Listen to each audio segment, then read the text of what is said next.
the certificate of registration. This is the old type of CR. And then we have the motor vehicle file number, the plate number, chassis number, engine number, denomination. Dito madalas na nagkakaroon ng violation. Lalo na sa motor. Okay. Bakit? Nung binili yung motor sa dealer, nirehistro ni dealer, motorcycle without sidecar. Yung nakabili naman, nilagyan ng sidecar. Hindi niya pinarehistro sa LTO. So, ang mangyayari, pag nahuli ka, motorcycle without sidecar. Ba't may sidecar yan? Pinangahatid ko po kasi sa mga bata. Sige po, titiketan ko kayo ha. Modified body. Magkano multa? Mura lang, 5,000 piso. Pero pagpapalitan mo yun, from motorcycle without sidecar into a motorcycle with sidecar, magkano ang babayaran sa LTO? 200 plus na. Ay, mura lang. Oo, kesa naman mga 5,000 ka, pero yun ang gusto ng iba eh. Ay sir, pwede mong tanong? Yes. If for example, mawala yung original na ganito sir, may chance pa ba na makakuha ulit or mas bigyan ulit ng video? Depende ko kung kanino nakapangalan. Pero if registered naman yung pangalan talaga, may public ID, magbibigay sila ulit sir. Sabi ko nga po, kung nakarehistro sa'yo, pwede mong i-claim for a duplicate copy. Pero pag hindi ikaw yung registered owner at may hawak ka lang deed of sale, ikaw yung nakawala ng rehistro, yun na, magpapagawa ka ng affidavit of undertaking that the vehicle is already in your custody during the sale, no? Then nawala yung rehistro. So in case, lalo affidavit of undertaking lang yun, na ikaw ay nagmamahari ng sasakyan o motor o ng klaseng sasakyan, and then nawala mo. Pag may mag-claim or kunwari, baka ito ay naisanla, di ba? Meron sanla yan eh. Sasanla yung original CR, di naman kukunin yung sasakyan, di ba? Tapos, wala naman dito sila pag sinanla eh. Tapos kukuha yung may-ari sa LTO, duplicate copy, yun na. Kaya pipirma ka ng affidavit of undertaking.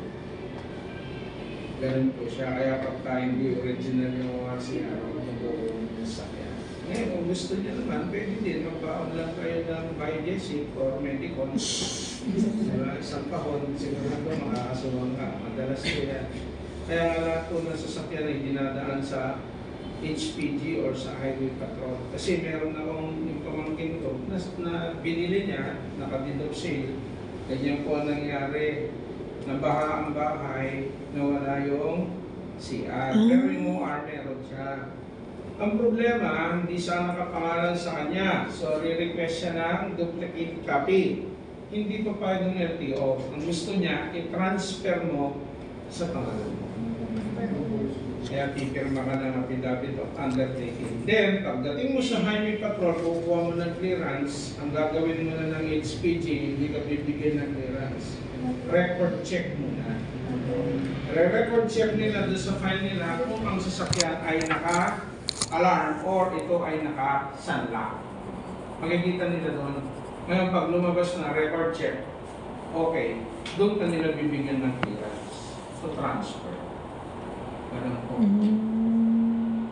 Yun nga po itatanong ko sana paano po i-transfer yung po. Yung pag-transfer, mamaya na lang pag break time magkakaroon ng requirements. Kasi mahaba-haba yun. Okay? So tatandaan, kung ano yung nakalagay dito, yun ang sasakyan mo, yun ang motor mo. Yan ang madalas kasi without sidecar, tinalagyan ng sidecar. Okay? Bawal po yun. No? Then piston displacement, gano'ng kalaki yung engine, number of cylinder, the fuel type. We have the car manufacturer or the maker. The series, the body type katulad dito, sports utility vehicle, SUV. Yung model, gross vehicle weight, ito po yung timbang ng sasakyan. Then the net weight, shipping, and the net capacity. And if you're the registered owner of the motor vehicle, you should put your name here in full. Kompleto, pati middle name, and then your complete address as well. And then you have to sign here. Nakapirma po kayo. Maliwanag? Ngayon, doon sa bagong registro na ini-issue ni LTO, katulad po nito, ito na po yung bago. No? Kahit luma yung sasakyan, pag nilipat mo sa pangalan mo, papalitan na nila yung luma mo ng bago certificate of registration. Kung yun is 1/4 sheet, no, ito 1 whole page. Pero special paper po ito, may mga security features na hindi nakikita ng mata. Ang law enforcement sila, kita nila to. Okay? And then kahit na wala kang magnifying glass, nakikita ko yan kung ano yung kanyang safety features. Dito sa luma, bigyan ko yun ng isa. Isa lang to ha. Kailangan meron siyang asterisk doon na maliit. Sa mga luma ha, pag walang asterisk siya, pwede yung registro mo. Meron asterisk doon. Maliit. Nakikita nyo? Meron? Original yan. Pag walang asterisk dito, fake. Pero meron pa mga security features yan, hindi ko nasasabihin. Kung ano, sir? Siyempre, kung magaling kang gumawa ng mga anong pangalan doon, graphic designer, alam nilang gayahin yun eh. Di ba? Pero dito, mahirap nang gayahin. Bakit? Meron na siyang barcode. So, what is the use of this barcode? If I'm the law enforcement officer, I have my cell phone and with internet, binigay mo sa akin yung registro mo, in-scan ko, lalabas doon kung ano yung details ng sasakyan. Pero pag wala siyang file, lalabas doon, no file, no record on file. So, pick yung registro.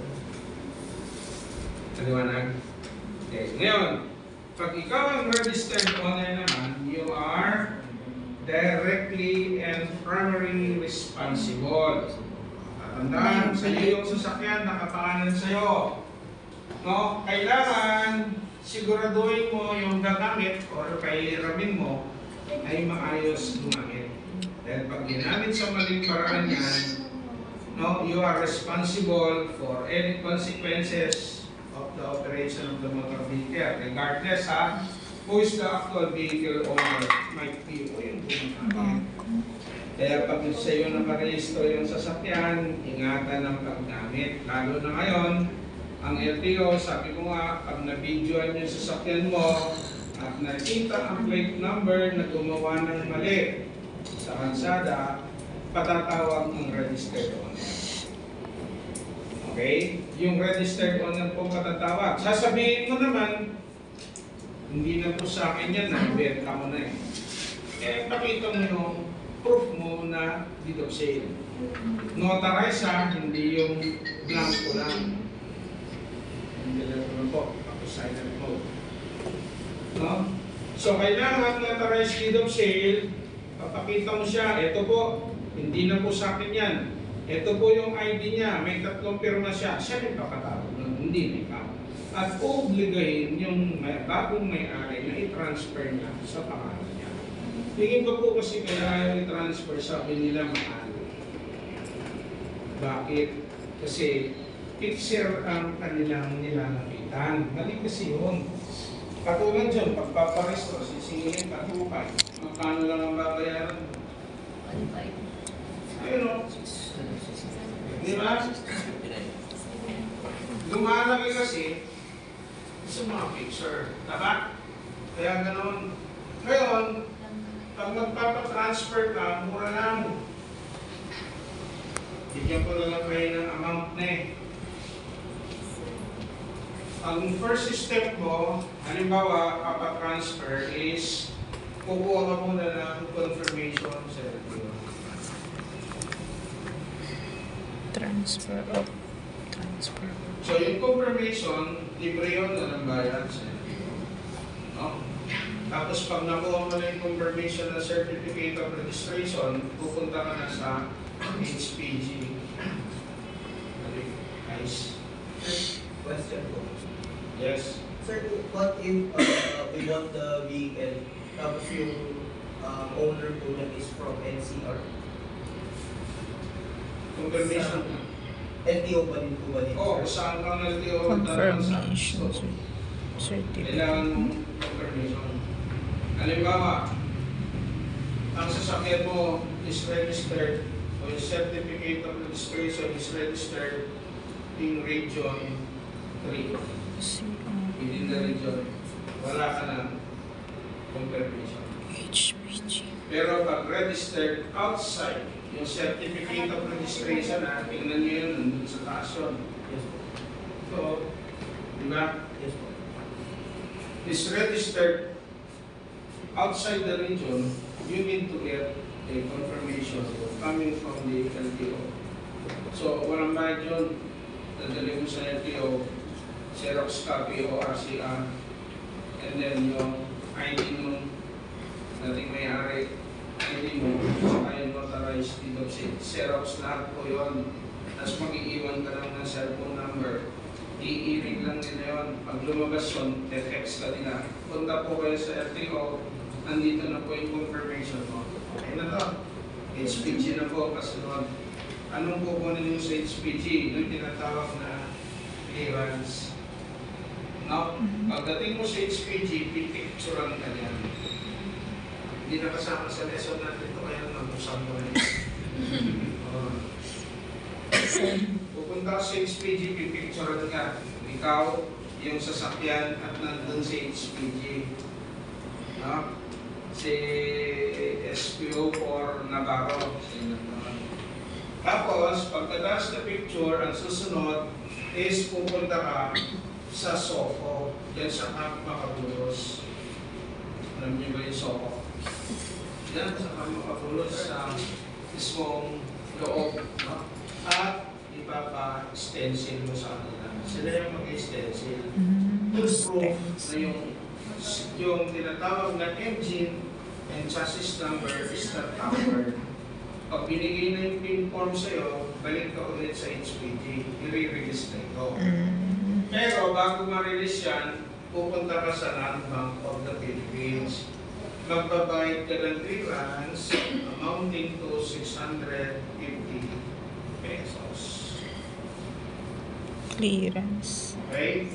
Tapos mo doon, nabayaran mo to, HPG ka, re-release yung clearance, na susunod mo pupuntahan, LTO office na kung saan mo tinransact yung confirmation. Halimbawa, sa Tarlac, sa district office. O tapos, pag ililipat na sa pangalan ko, yung deed of sale mo is lampas na ng isang buwan. Kasi 1 month lang po pag nanotaryo, no? Lampas na ng isang buwan. So, ang babayaran mo is yung penalty deed of sale, 150 pesos, plus yung inyong certificate of registration na 50 pesos plus legal research magkano? 200. Pag ito, wala na po, within the month pa, yung inyong notarized deed of sale, magkano babayaran mo? 60. pesos na. Maliwanag po. Libre na sa inyo yan at hindi nyo binayaran yan dito. Thank you, sir. Thank you po, sir. Thank you, sir. Salamat po.